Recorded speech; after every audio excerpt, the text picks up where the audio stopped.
Hello friend, सर्वांना जय भीम. सकाळीच उठलो, मग चालू झाले आमचे कामं. ब्रश वगैरे केला, काही साईडनं चाय बनवण्यासाठी ठेवला आणि दुसऱ्या साईडनं आलू पकवायला ठेवले. नंतर मग चाय शिजत आलू पण पकले. नंतर मग मी घेतली कढई घेतली, कांदा मिरची टोमॅटो सगळं कट करून घेतलं आणि सांबार पण. बिना सांबाराशिवाय भाजीला टेस्टच येत नाही आणि चांगले पण लपाटत नाही ती. नंतर मग सगळं कट करून घेतलं. मग घेतली कढईत तेल गरम करायला ठेवलं.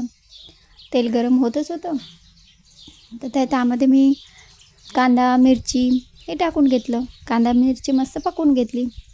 कांदा मिरची पकतच होती, तर मग नंतर त्यामध्ये टाकलं टोमॅटो मिरची पावडर ते सगळं टाकून घेतलं. आणि नंतर मग मस्त आलूची चटणी बनवून घेतली. तशी तर अंशूला आलूची चटणीच आवडते भाजीमध्ये. मग नंतर आलूची चटणी केली. एका साईडनं आलूची चटणी होतच होती. नंतर मग घेतली पोळी बनवायला घेतली. मस्तपैकी अशी पोळी बनवून घेतली.